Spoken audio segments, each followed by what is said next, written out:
Every time I put the lineup in the forums premium section, and there's always somebody that responds when they see Phil Bennett. They love the segment. A lot of you in the chat room say the same thing. Phil Bennett with us, Craig Smoak, Paul Catalina, and David Smoak. I had somebody ask me to ask you this question.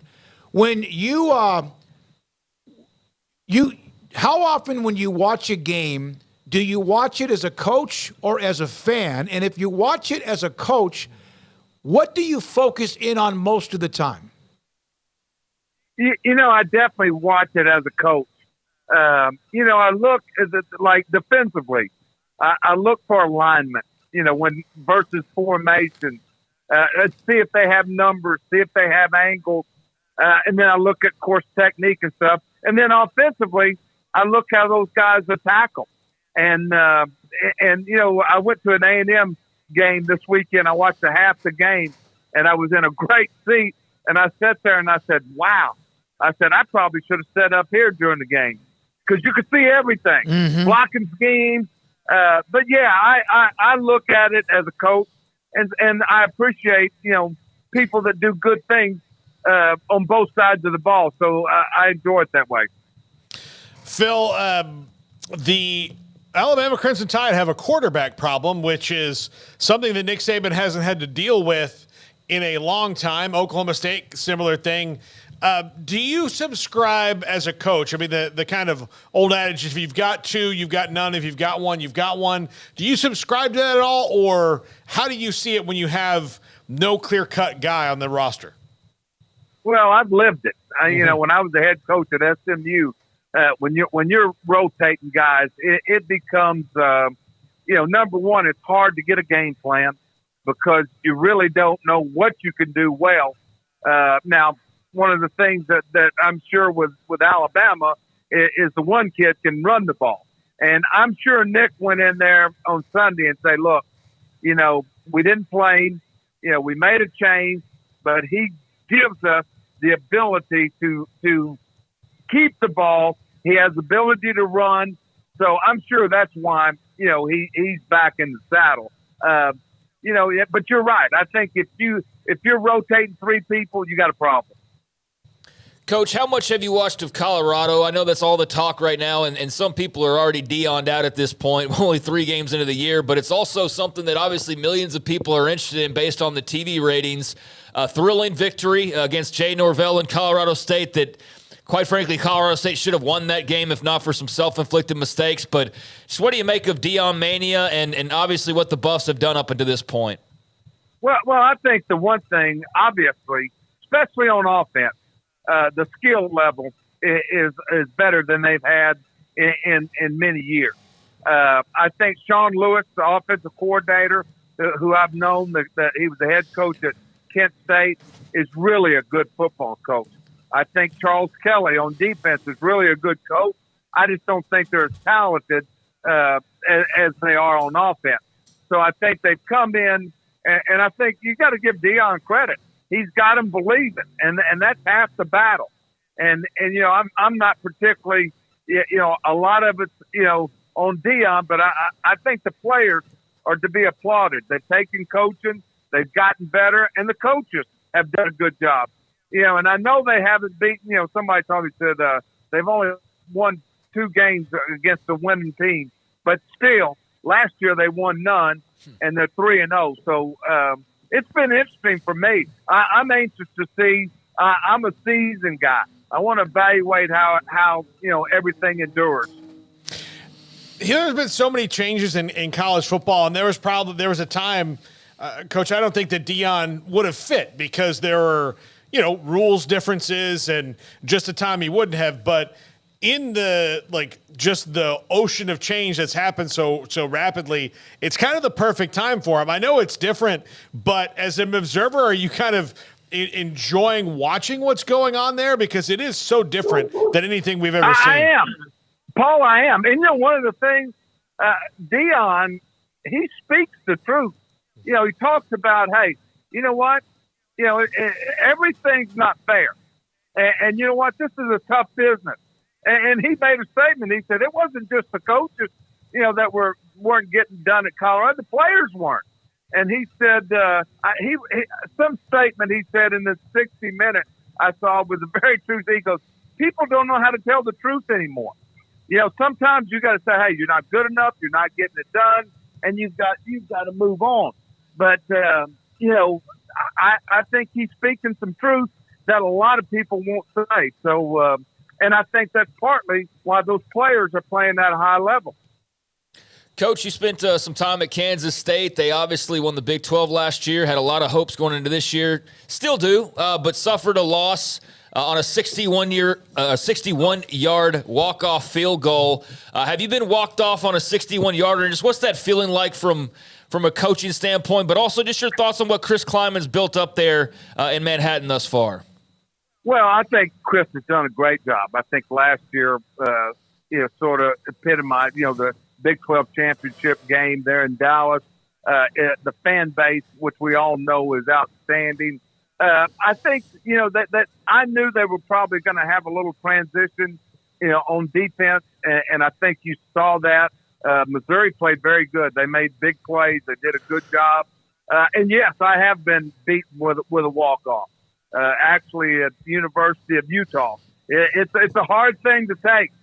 And you think that K-State, with their run game and stuff, that they probably would have won that thing in overtime. But you got to give the kickers dudes. What a job! There was a walk-off, I remember, when you gave up 58 as a defensive coordinator, but that was probably the greatest feeling you've ever had, was it not? Yeah. And I'm going to tell you something.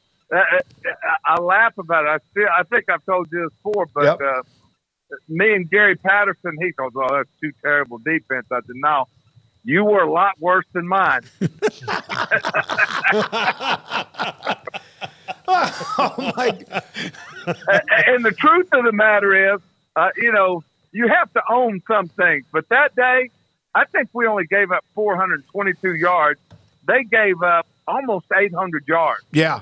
And we had a kickoff return, a fumble return, and our boy Callahan, he walked it off. That was pretty exciting. Yeah, they had a pick six and Bryce Petty that pretty much it felt like then it was over. When you think think in the way of Matthew Powledge. You're about to play this team with like alphas everywhere. We know the talent that they have, and talent's always been there, but this seems to be a team that's explosive as hell at Texas. And their defense has not just talent, but some grit too. If you're Matthew Powledge, what do? Do you sleep this week? You said it first, Smokey. Respect their vertical game. They can throw the ball vertical. You're going to see that. I've watched them both games, and they really feel that they've got a vertical passing game, and they do. Now, I will tell you, Wyoming did not back up an inch. Wyoming played their game, stayed in the game, and without a couple of bad breaks, that would have been a heck of a finish. And I think you're playing at home. You work against that vertical. I don't think you have to recreate the wheel. I think you've got to really, know what, I'm going to get the deep shot, work it, and do some things that will help your safeties and your corners. And if they throw underneath, so be it. Make the tackle and live another play. I think in the run game, I don't think Texas was dominating at all against Wyoming. I think you saw that the Alabama against South Florida, Texas win's not as big as we all thought it was. So now I wouldn't back off. I wouldn't be intimidated. I would protect the ball deep and then play with it, make some plays, and play great red zone defense. Phil Bennett, longtime college football coach, former Baylor defensive coordinator with us on 365 Sports. Coach, have you ever come across Craig Bowl in any of your, he just very consistent? Oh, let me tell you, I've known Craig forever. When he was a young linebacker coach at Nebraska, when he went to, he's an excellent football coach. Absolutely, as and you know what, he didn't go to Wyoming and say, "Hey, I'm going to win and get out of here." He found his place. He enjoys it. I talked to him last year at the SMU camp, in the summer, and he told me, he said, Phil, I've had chances to leave. He said, but I just like it here. I feel like we can compete, and he's really done a nice job. Got a good staff. Coach, Georgia was facing a 14-3 deficit at halftime, got it going in the second half, able to come back and shut out South Carolina and beat them by 10. But given just their recent success, given the talent level, given that there's not a lot of games, I guess, for them at this point to get super excited over, how much of a concern is that, you think, for Kirby Smart and staff, of just this team playing with their food a little bit too much and eventually perhaps could jump up and get bit by somebody? Well, I think the whole SEC, you saw what happened with Florida and Tennessee. I think it's a conference for the taking. I tell these Aggies here, you didn't play well versus Miami, but this league, I mean, you can go from Alabama to Georgia on down. I mean, I really believe for the first time in a bunch of years, every game at stake are winnable by either team. And I think you can throw Georgia in there.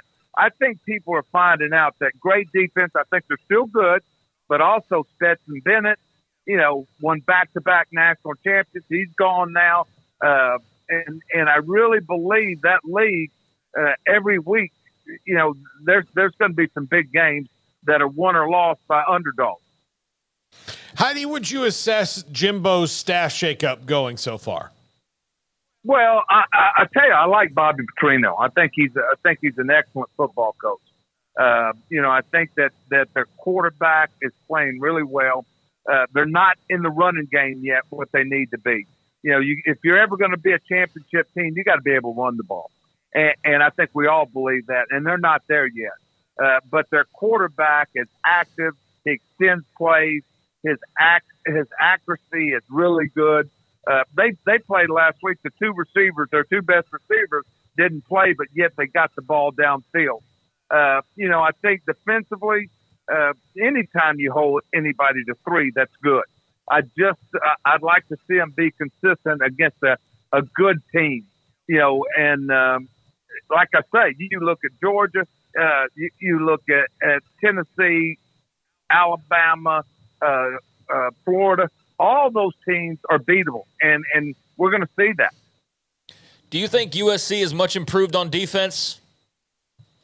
Who on defense? USC.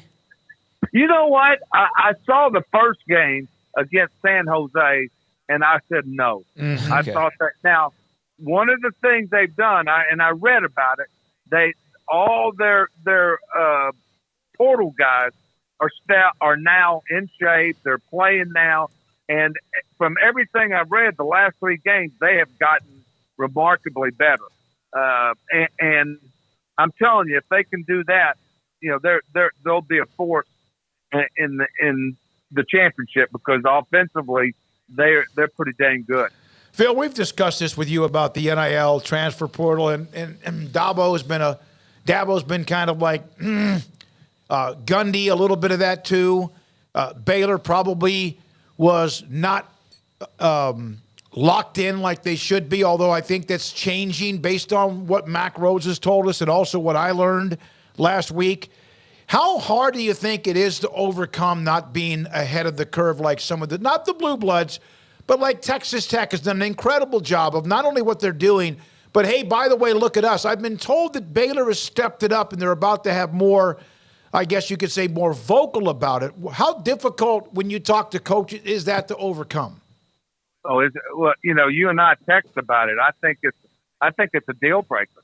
If you're not involved and you're not because let me tell you something. The Blue Bloods are going to get it. They got it. They've already got it planned. All these, I know the guy running the deal here in the 12th man at A&M. I mean, what they're doing is cutting edge. And all those people are doing it. Now, Mike is taking a lot of heat. He lost his quarterback. He lost his best receiver. He didn't get involved in the portal. I mean, I think it could be a fatal mistake. And I told you, I'd heard that Baylor really wasn't getting into the NIL by some people around. I mean, I think you have to. It's changed. The game's changed, and we can be stubborn. But the thing about it, if you snooze, you lose. you better get involved and you better get in the mix of it. But I will say this. Let me say this too. You go back to A&M's number one class. Nobody will ever say yet that it's going to number one class until they win. One of the things I was always proud of at Baylor is we evaluated kids right. And I think that Baylor still can do that, and they have done it. And I think you still have to evaluate right. But you've got to be active to just get in to play with it. The NILs and the portal are big. And I think I think Dabo is regretting probably not being more active right now. Yeah, I get the feeling that he was like in a room full of coaches and said, you know what? I'm not going to do it. Who's with me? Yeah. And everybody was like, yep. And then walked out the door and went, dummy. Yeah. Like, I'm going to go. It works if you keep winning. Yeah, I mean, right? so. Yeah. Yeah. You know, let's face it. We're in a world of change right now in college football. I mean, who in the hell 10 years ago whatever thought, hey, Oregon's going to be in the Big Ten? I mean, it's crazy. So if you're not active in those two things, I think you're going to regret it sooner than later. You need to have your head on a swivel. You were a part of the Backyard Brawl, I think, 3 times when you were at Pittsburgh with Wannstedt, and then you were the interim. You won, I believe, the first 2. I believe that's right. Or lost the first one and then won a couple in a row. West Virginia needed to win. They got to win. Can you try to discuss the rivalry, the bitterness, the intensity of Hey, I took my kids up there. I got to tell you this story. And Maddie was I think Sam was like a junior at Tech, and Maddie I think was a senior in high school. And I flew them up to the game, and the game was in Morgantown, and so we had a little coaches section up there. And Dave told me to still, you tell them not to leave the coach's wife. I said, Dave, I've been to rivalry, Texas OU, Texas A. He goes, Phil, this is different. I'm telling you.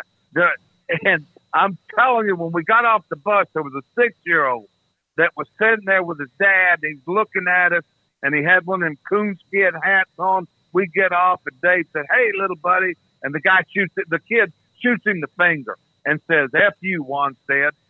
And I'm going, oh my God, yeah. 6 years old. And my daughter, after the game, comes up to me and said, Dad, I sat next to a grown man that had a T-shirt that said, I'd rather my daughter be a slut than go to Pitt. Oh, my God. Yeah. No way. Think about that. You got to really hate somebody to wear a grown man to wear that. Oh, I mean, they don't like each other. You know, they're only 50 miles apart. It's crazy. There's a question on the chat. There's a few, but the last one for you, and thank you for your time. Is there a job in college football where you might, if someone called to be a defensive coordinator or whatever it would be, that you'd come out of retirement, or are you done? You know, I'm still very healthy. I work out. I'm to the point of, and you know what, this year, I think I told you, I had some really nice opportunities. I just felt like I needed to be home and sort of get some things grounded here. And I told my wife I would. I just don't think you ever say never. But it would have to be under my terms. That's it. And you know, maybe it happens, maybe it doesn't. But, you know, it did this year. And one of them came very close, and it was sort of a bucket list for me. And but it just didn't. And I understand they couldn't. There was a couple of things that I wanted that just couldn't do, and I understood it. But I you never say never. You know that, Dave. It's in my blood. And I think I can do it well, and I've been. I tell people this: I've never had a bad job. I've been so fortunate, and I've worked with the best of the best. And so I would never – it would really have to be a good situation. We're going to start naming conferences and knock down the list of who your bucket list was with, but we won't do that to you. Thank you, Phil. Appreciate your time. There was a beach involved. Ah. Okay. Oh. Oh, my goodness. Yeah, so that rolls it down quite a bit. Yeah. They don't have a team in Corpus Christi. I'm trying to think. You know what? If they did, I'd apply for it. Thank you, Coach. As always, All right, thank guys. you very much. Have a good week. Phil Bennett, longtime football coach and was a defensive coordinator with Coach Browse at Baylor. Somebody brought up that